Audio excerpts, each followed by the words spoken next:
everybody, this is Caitlin here, and welcome back to Geeky Sunday, the day of the week is what I meant to say, where we discuss all kinds of geeky related things, from anime to video games to blah blah blah blah blah.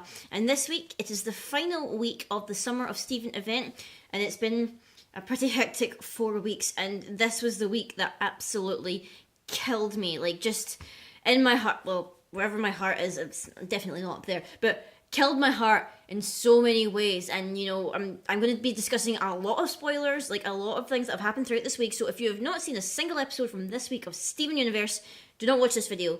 Heavy spoilers ahead, I'm warning you right now. We're going to dive right into it. And like at the beginning of the week, we had Beta / Earthlings, which is like a kind of like a two-parter. It was like part 1 and part 2.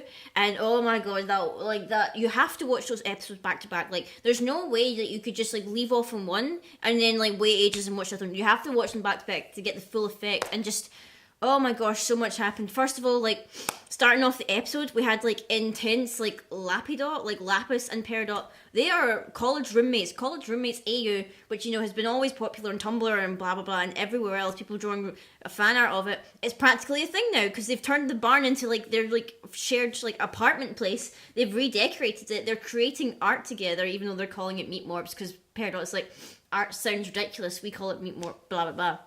And I think that's so cool, and it's like kind of funny how like it's kind of funny to see Lapis's character now. We didn't really get like a full understanding of it before when we were just like had her at like say the Return and Jailbreak. We had no idea what her actual personality is. She just seemed to be this, you know, kind of poor lost soul trapped on Earth and blah blah blah. But now that we get to spend some actual time with Lapis, we can see her character. She's sort of like, she's quite enthusiastic with Steven, but like with any other character or whatever, she's very apathetic. Like she's got this kind of like demeanor where she's very laid back to the point where she's almost like lying down. Like she seems so laid back and kind of like just that way apathetic. Like she's not going to emote especially. And for some reason, I don't know if it's maybe the difference between who storyboarded it and like who was the designer for the episode, but like if you've noticed, like whenever Steven is spending excess time with Lapis, or maybe it's an episode focusing on Lapis and Steven, Lapis's hair is more smoother and whatnot, but then in this episode her hair was pretty wild and messy, and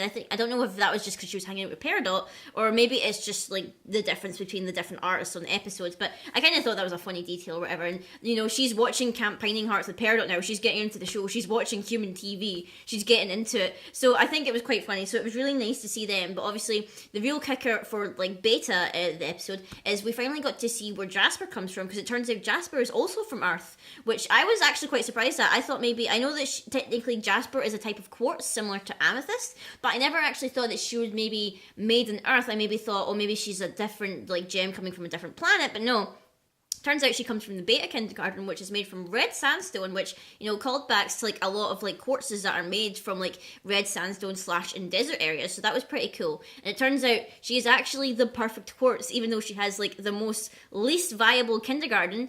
Peridot shows Amethyst and Steven, because Amethyst is still getting hung up about being weaker than Jasper and whatnot. So I thought that was really interesting. And obviously, turns out Jasper is holding corrupted gems hostage, basically, in this kindergarten. She's making makeshift cells. And she's there, and she's looking over her army, and Amethyst can't help herself. And we go diving into Earthlings, where Amethyst tries to fight Jasper. Still doesn't help at all. And then one of the biggest things for this episode, Amethyst and Steven fuse into Smoky Quartz, and I absolutely adore, I'm guessing her, because she looks like a girl, you know, that way where like technically Steven's a guy, Amethyst is a girl, you don't really know what you're meant to call the fusion. Like I feel like it's a girl because like just because of the voice and appearance, but I'll just like say they for Smoky Quartz. So Smoky Quartz was awesome. They used a yo-yo as their weapon, which is like the perfect fusion between the shield and like the whip, and it kind of displays their personality. It's like kind of like similar to Sardonyx in a way, but more like not talk showy. It's more like childish and kind of like wanting to be cool and all that. So they managed to whip Jasper, and like the most like horrific part I think was Jasper fusing with a corrupted gem. I also wanted to say that it seems as if Homeworld gems don't actually know about corruption, because Jasper was saying that the reason why the corrupted gems look like that is because they're weak, or that they're not worthy of the diamonds or Homeworld. It seems like Homeworld gems don't actually know about the corruption by the diamonds. It seems as if they just assume assume that Earth made these defects, and that's the reason why they're in this condition, that this is a result of the Earth. It's not a result of anything Homeworld had to do, or the Diamonds. So I thought that was really interesting, how it seems Homeworld doesn't even know that the Diamonds like attacked their own soldiers, essentially, just to end one rebellion. But Jasper fuses with the corrupted gem, and it turns into this like Bowser-looking monster, and you know she can't hold it for very long because obviously the corrupted gem isn't in sync with her. It doesn't want to be fused. It's able to escape, and I think that's mainly because it's obviously not a clear gem. Like it's not an actual gem, so it's not able to even sustain the form. Even when Jasper tries to fuse with it again, it runs away. And apparently, corruption can spread through fusion because Jasper becomes corrupted. And that scene where the kind of pattern is slowly like trailing up her arm and like towards her face, and like spikes are shooting out her body. That was like quite deep or whatever. That was quite surreal. But then Steven tries to heal her, and she's going like a bit demented. I don't know whether it's a result of like her bad fusions, or whether she's just so tired of fighting, which is what she was built for.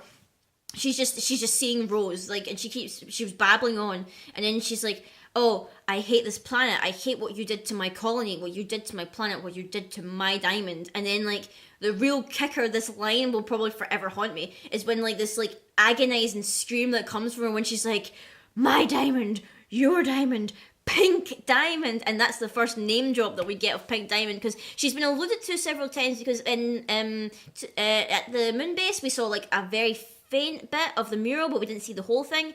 We, you know, saw this old symbol of the Diamond Authority in the ruined arena, where it was like the diamond shape with the 4 diamonds in it. So she's been alluded to, but this is the first actual name drop of her, and it turns out that Jasper was Pink Diamond's gem. Pink Diamond was Jasper's diamond, and then Jasper becomes fully corrupted, and Peridot poofs her with the magic of her metal bending ability, and Amethyst bubbles her, and it's really sad because like Amethyst is like, "Come here, sis," and it's like, my heart, like technically the R quartz is born from Earth, so you could make the connection. They're kind of like sisters, but this episode goes straight into the next one, Back to the Moon, where the Rubies come back and they're looking for Jasper, and it seems like the Rubies are like fangirling over Jasper. Like they think she's so amazing. Like I don't know if they haven't actually met her, because the Eyeball one, which Steven calls Eyeball, was like, "Oh, I fought in the world for the war for Earth too, and I heard about you." So obviously they've never met Jasper. They don't really like. Rubies are stupid. Like that's what the episode was trying to tell you, because Amethyst turns into like, she shapeshifts into Jasper, and they can't tell the difference between the fact she's purple and her gem is like clearly like there. So they go to the moon because that's apparently the closest place to report to Yellow Diamond, and we get a bit more backstory there, where it turns out Earth was Pink Diamond's colony. Like, you can assume the moon was included because Earth is the moon is Earth's moon.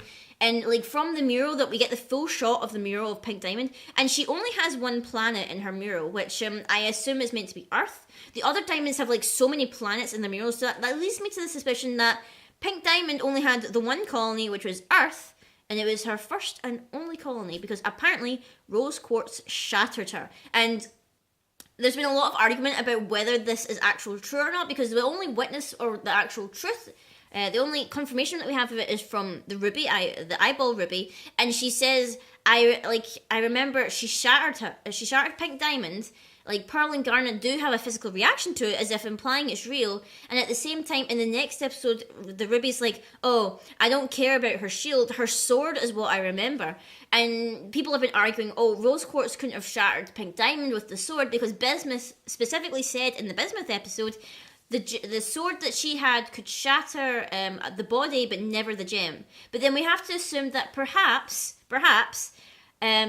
the sword that Rose had that is currently with Steven is the sword made by Bismuth. This may not necessarily be the only sword that Rose ever had. For all we know, she had another sword, one that is the one that's naturally made by the gem, because as we know, gems like produce weapons from themselves. So maybe Rose's real sword, her actual sword, is capable of shattering gems, and maybe after she shattered Pink Diamond, she was that upset with what she did, she swore never to use it again. So maybe secretly she had like another weapon to herself that she just kept to herself, and she specifically told Bismuth, "I want a weapon that cannot shatter gems but just the bodies," because I found it really weird, because I think Rose Quartz shattering Pink Diamond must have maybe kickstarted the rebellion, and I feel like if Bismuth knew about Rose shattering Pink Diamond, then the whole like argument of her never shattering gems and blah blah blah, that wouldn't have made any sense. I feel like she must have, like, Bismuth must have not been on the scene when Pink Diamond shattered. I feel like maybe Garnet and Pearl were. So I'm thinking Garnet and Pearl were with Rose, maybe, perhaps, or maybe Pearl was with Rose first. Then like so the timeline would go: Pearl joins with Rose. Rose shatters Pink Diamond. Earth is in this kind of weird state because then Blue Diamond comes to Earth and is trying to like squash this rebellion before it takes form.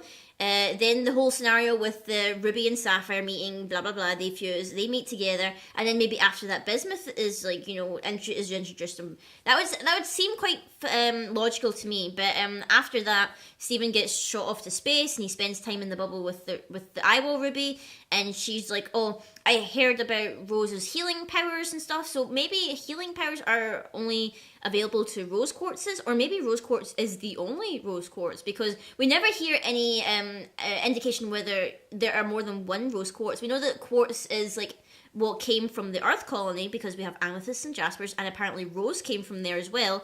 But for all we know, she's the only rose quartz because there was only one made, and clearly Homeworld didn't want to make more of the gem that betrayed Homeworld. So that would make more sense. So then Bubbled was the season 3 finale, and then we got 2 episodes starting from season 4, which were Kindergarten Kid and Know Your Fusion, which were like pretty good season openers. They weren't really plot heavy in terms of like the previous arc that we just came from. Basically, Kindergarten Kid paired up Bubbled her first corrupted gem, and the only thing I could think take of note is it was like kind of neat how when she bubbled the gem and like she set it away, she's like, oh, where's it going to go? And Steven said, oh, it goes home.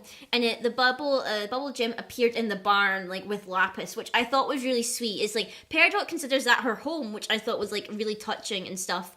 And like Lapis was just chilling reading her book, and she's probably looking at this gem like, why are you here? Why? But I thought that was pretty neat. So maybe Peridot is going to go off hunting for gems herself, corrupted gems, and she's going to have her own bubble room or whatever. Maybe she's going to try researching them or stuff.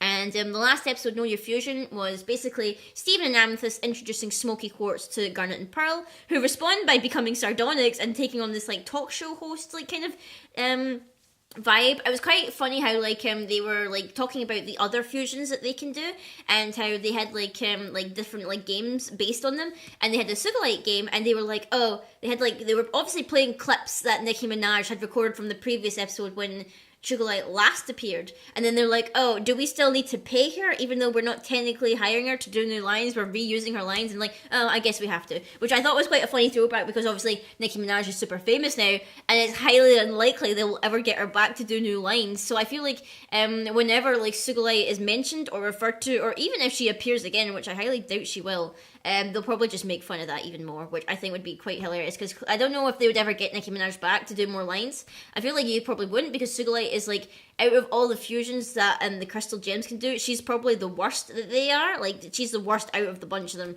so they probably wouldn't want to fuse her again. But I thought it was a really neat episode. This week, it was just like so much. This week was just like, oh, so intense.